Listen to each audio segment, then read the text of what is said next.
Hi guys, welcome back to the channel for another video. I just finished filming last week's video because I am currently, when this is going up, going to be in Lord Howe Island with one Mr. Mark Andrew Reddy. And so I wanted to have something up for you for the week that I was away. Of course, big shout out to my beautiful patrons who'll be seeing this early before I even go to Lord Howe Island. Make sure you come and join us over on Patreon if you haven't already. Love that place, adore that place. Probably one of the best things that I've done in 2020. So today I thought we'd do something a bit more fun and lighthearted because 2020 hasn't been a total nightmare at all. And just thought we'd do a bit of a personal fun Q&A for this week's video. And of course, as usual, you guys brought the goods. So we'll get stuck in. How has life changed for you since COVID? Life was on a bit of a roller coaster, as it has been with everyone, but my life was already on a roller coaster in 2019. 2019 was actually way more disruptive and, bombs dropping for me than 2020. So it's changed in the sense that, yes, life is different. We've been very lucky in Australia. We went into super early lockdown. I think Dr. Fauci said in the US this week, look at Australia and New Zealand. There's no way to do this perfectly, but they, responded pretty incredibly, and we're seeing the effects of it. And life is, as normal as I think it can be in the time of a pandemic. But I think that if anything, it's just solidified my immense gratitude for the people in my life, having a sense of connection. I was already dealing with some of the stuff that we've all been dealing with this year. I was in America last year. I was talking to my friends on Zoom and Skype. I was away from my loved ones at an incredibly terrible, stressful, sad time, fearing losing a loved one and then losing them. So I was already kind of in that zone. So when the pandemic came, it was like everyone just kind of came into my zone. And that was beneficial in the sense that I already had a skill set that I could at least share with people and be like, it's going to be okay. Here's some ways to approach it that might make it more bearable, or where you might be able to take, care of yourself where it feels impossible. So it hasn't really changed. It's solidified a lot of things that I know I value and that are important, that all the, flashy social media kind of stuff that gets pushed about what's important, like, money and clout. I'm too old to say the word clout, and likes, and like none of that crap matters. It just doesn't. It's the people, it's the quality of your relationships, it's your purpose, it's your mental space up here. What's it like to live in here? That is the stuff that really matters. Are you a Taylor Swift fan? Yes, and an unashamed one too. How many countries have you been to other than the US, and did you like them? Bali, yes. There's only one part of Bali I really like, which is Ubud, because it's very calm, very peaceful. It's beautiful. The people are wonderful. I mean, the people are wonderful everywhere in Bali, but Ubud's not like party. It's very, very, very restorative and very healing.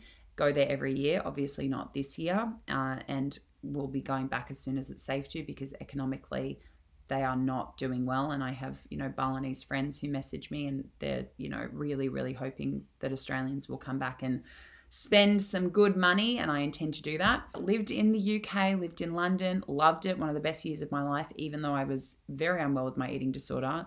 That's how much of a good year it was. I've been to Italy, France, Morocco, have loved Italy, loved France, had a bit of a tricky time in Marrakesh. I was there by myself, and it was difficult to navigate. Where else have I been? Have been to Thailand. Loved Thailand. Wouldn't go back though. I'd much rather go to Ubud. Where else? Yes, obviously the US. I must be forgetting some. I've been to Wales. Wales is part of the UK, Mia. I'm leaving that in. And I'm going to get so hardcore trolled by someone in the comments. Feelings about Disney. If you love it, what's your favorites? I love that. Because I do have feelings about Disney. So obviously loved Disney growing up, loved The Little Mermaid, still do. I sang that song in a talent show at primary school and had my oh my God, she can sing moment. I can't sing anymore. Have ruined my voice. Particularly not right now. This is not working for me.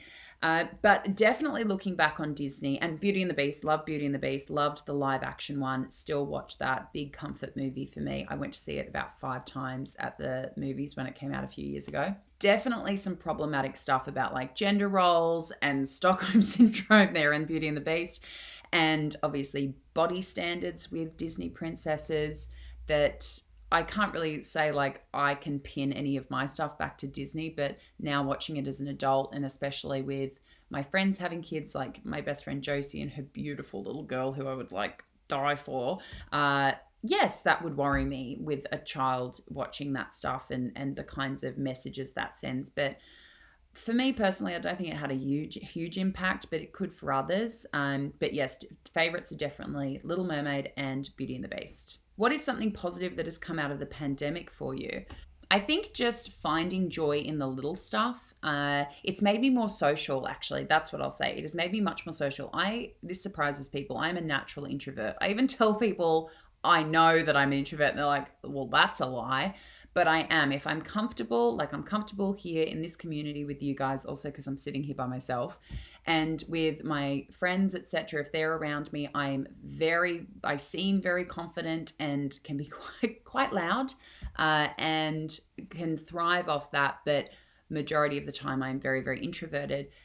The pandemic has made me seek out more connection, has made me say yes to more stuff. I'm a big advocate for that with other people, but I'm bad at implementing it myself. If someone asks you to something, go. Give it a crack. You don't know what's going to happen. You don't know who you'll meet. You don't know what experience you'll have. And I've definitely adopted more of that in COVID. Where did you get Lola from and how old is she? I think she's 8 this year. I'm really bad at keeping track. I can barely remember my own age. And I got her from the Cat Protection Society in Stanmore. She was a rescue kitten. Josie and I went to just have a look, and we both left with kittens. She got Frankie, I got Lola. And best purchase I ever made. She is the light of my life. Were you terrified that you had corona when you got sick? I wasn't terrified because statistically it was so unlikely. We hadn't had any new cases for 25 days until today, and I think it's like 1 or 2 that have popped up. So I wasn't terrified. I went and did the right thing. I went and got tested, not so much necessarily for myself, but it's just the right thing to do. If by some chance you have it, then they have more information. And, it's very unlikely that it would have any like really severe fatal consequences for me. But I did go and get tested, and they got it back in like 12 hours, which is amazing. Worst movie you've ever seen? Hands down, Aloha with Bradley Cooper. Mum and I went to see it, and we got to the scene where he puts the ridiculous hat on her with the glasses built into it. And I just looked at Mum and I was like, I won't judge you if you stay, but I am leaving immediately, and I can come and pick you up, but I'm taking the car. Like, I can. Mum was like, thank God you said something. I'm so sorry if you love that movie. To me, it made no sense. It was like somebody had taken acid and written the script, and maybe the director had some kind of blackmail that he could hold against the actors, and he forced them into that movie. But I couldn't follow it. If you weren't coaching, what would you be doing? That's a good question. I really don't know. I'd hopefully be pursuing something creative. I love writing. I have about 8 books in my head that I'm dying to write if I ever get the time. And I do start them and I never finish them. I would love to be writing in some capacity. But realistically, what I'd be doing, I'd probably still be working in investment banking or private equity, which that just literally gave me chills. And I'm incredibly grateful to be running my own business and doing the amazing work I get to do. What's it been like recording the podcast with Mark? I love it. It is a passion project. We've been wanting to do it for so long. We have, so many political, social, life advice kind of interests that we're getting into and want to get into. And I love talking about eating disorders. That's a weird sentence. I really love the work that I do. I love the advocacy I do. I believe that I am becoming more and more specialized and more knowledgeable within this field. As a voice in this field, I take enormous pride in that. I'm extremely grateful for that.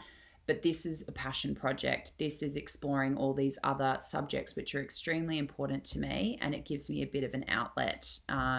As much as I love this work, I've been doing it for 7 years. It can get a little bit repetitive. So to have, current stuff or new subjects to talk about, and with my best friend who, I love our dynamic.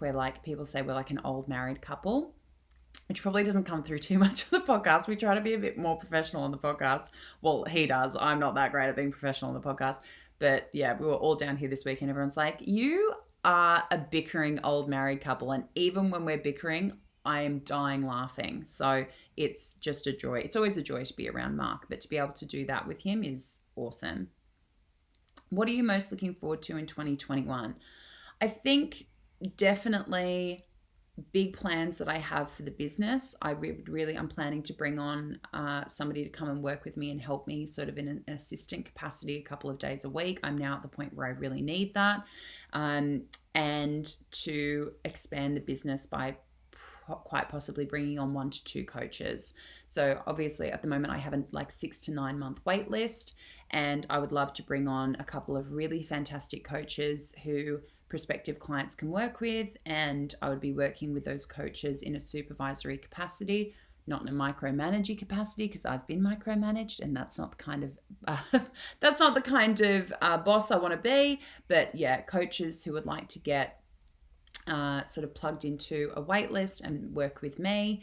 That's sort of the next step, and to expand the business. I've got all these products I want to work on, this amazing piece of software that I'm developing, and to just be able to bring the tools and skills within coaching to more and more people. So not only is it exciting, it's necessary. I got sick this week, and I know why I got sick, because I've been working in a helping profession in the toughest year on record in a century as far as pandemics go, and people have been struggling, and it's time for me to get a bit more of a balance, and to put a little bit more of the responsibility that I carry entirely as a business owner, and I have every role in this business, every single one, and to start handing over some of that responsibility to people who can help me, so I can not only be more effective, but to bring this incredible work to more people. What was your dream job when you were a kid?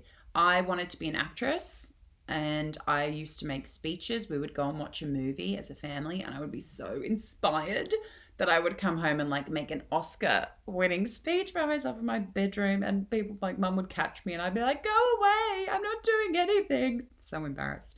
And finally, favorite childhood memory. Now that my dad has passed away, it immediately goes to anything with my dad, whether it was going bushwalking with him. He would take my sister and I bushwalking, and he would teach us about all the trees, and everywhere we went, if there was a tree, he would put his hand on it, and he would examine the texture of its bark, and I didn't appreciate that enough at the time. I was always very present. I was never a rude and dismissive kid. I just thought he was so amazing. So I would listen to him talk about how wind is formed, or where clouds come from, and all that stuff he used to go on with. Or whether it was him taking us to a movie, and then we would talk about the movie, like Tu Wong Fu or The Birdcage, and he'd really want us to get a lesson out of it, be good to people, and especially people who are marginalized. And he was just incredible. So, and reading with him, he was big on reading and writing and being creative. And yeah, he was just amazing. So immediately goes to anything with my dad, which is becoming less and less painful to reflect on and go to in my mind. It was anything about my dad for a long time was just straight into PTSD, bad memories before he passed away. And that's less and less the case. So for that, I am very thankful.